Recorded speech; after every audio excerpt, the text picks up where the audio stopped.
Hundreds of people tried to make this bell answer them. Mayors, millionaires, the most powerful people in town. It ignored every single one of them. Then a 9-year-old kid with mud on his sneakers showed up, and the ground cracked open. This is the story of the wish that changed everything, and why none of the adults saw it coming. There's a small town called Millhaven, sitting in a valley between two mountains. The kind of town where people still wave from their porches, where the diner leaves extra bread on the table without asking, where everybody knows your name and your business. Nice place. But Millhaven has a secret. At the very edge of town, where the road turns to dirt and the dirt turns to tall grass, there's a stone archway. Old, weathered, covered in ivy so thick it looks like the earth is slowly swallowing it whole.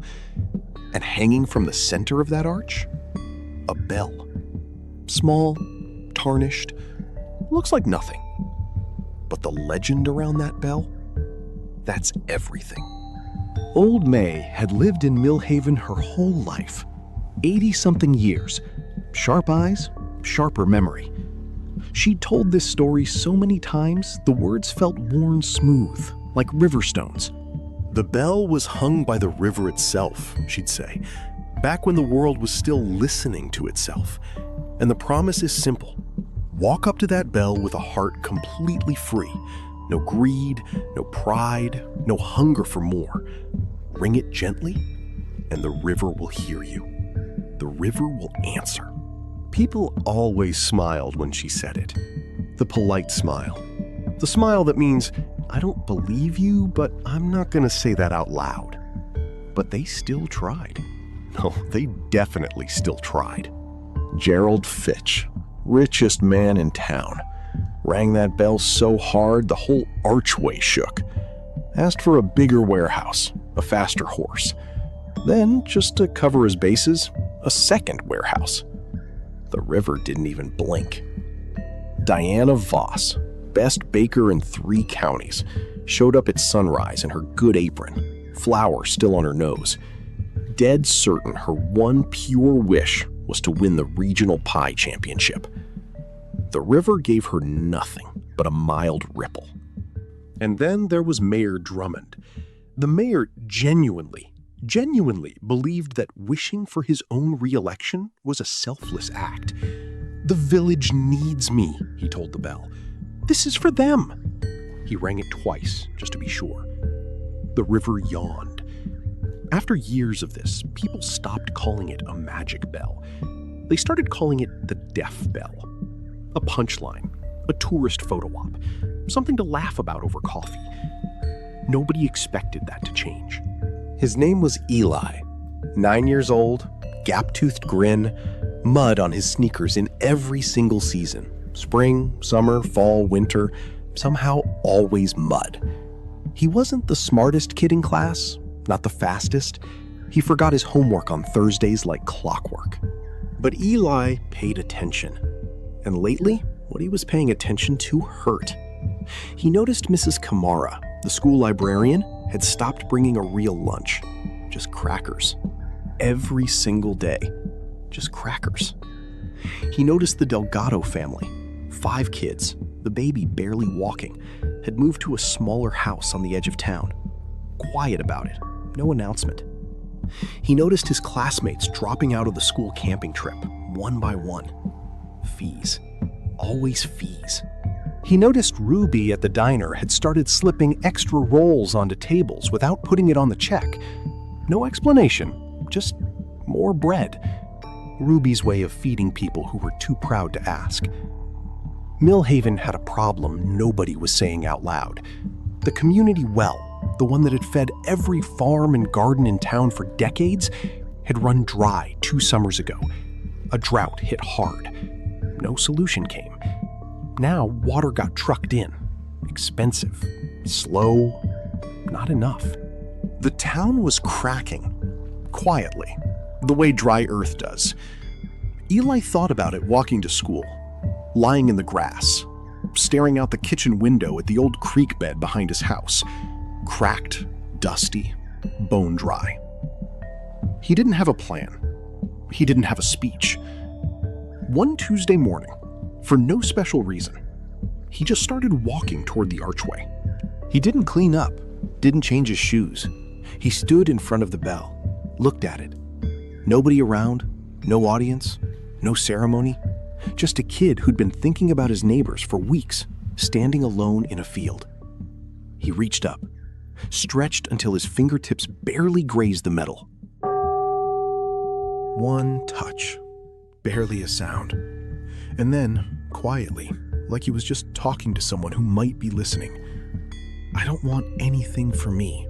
I just keep thinking about everyone who's having a really hard time. The Delgados, Mrs. Kamara, the farmers. If there's any way the water could come back, not for me, just for them, that would be really good." He lowered his arm, shrugged, the way kids do when they've done something honest and don't quite know what to do with that feeling. And then the bell rang. Not because Eli hit it hard. It rang on its own. A long, deep, golden tone that rolled out across the valley, over every rooftop, through every window, into every room in Millhaven. Then, the ground moved, and beneath the old dry creek bed, the one Eli had stared at from his kitchen window for 2 years, something pushed upward. Water. It split the cracked earth and rose like it had been coiled underground, patient, waiting for exactly the right reason to come up. Within an hour, the creek was running.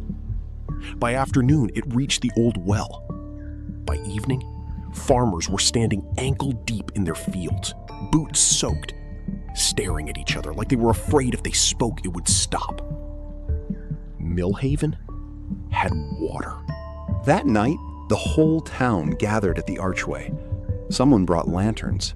Someone brought Ruby's bread, because of course they did. They all looked at Eli. Muddy sneakers, confused expression. Old May stepped forward. "Child, what did you ask for?" Then Gerald Fitch, the man who'd rattled that archway demanding warehouses and horses, sat down slowly on a rock. And in a voice quieter than anyone had ever heard from him, he said, "I rang that bell 12 times, and I never once thought about anyone but myself." No one laughed at him, because every single person standing there was thinking the exact same thing. The creek never ran dry again. Scientists came, studied it, called it an underground spring, finally freed. They could explain the how. Nobody could explain the when. Millhaven stopped calling it the Deaf Bell. The town mason carved new words into the archway stone, letter by careful letter. The bell that listens. And the story they passed down was this. It never listened to the loudest voice. It never listened to the most important one. It listened to the one who, for even just one honest moment, forgot to want something for themselves. Eli grew up. He became a civil engineer, rural water systems specifically. He spent his career in places where families walked miles every single day for one jug of clean water. He changed that for thousands of people. He never forgot that Tuesday morning. On the hard days, when projects stalled, when funding fell through, when the work felt impossible, he'd close his eyes, and he could still hear it. That single, barely there sound. The sound of a wish that was never about him. Here's what the bell understood that most of us take years to learn. The biggest wish isn't always the most powerful one, and the most extraordinary thing a human being can do is hold someone else's need more carefully than their own. You don't have to be rich. You don't have to be important. You just have to mean it. Ring softly. The right things are always listening. If this story stayed with you, share it with someone who needs it today. Save it for the day you need it yourself. And if you've ever had a moment like Eli's, tell me in the comments. I read every single one.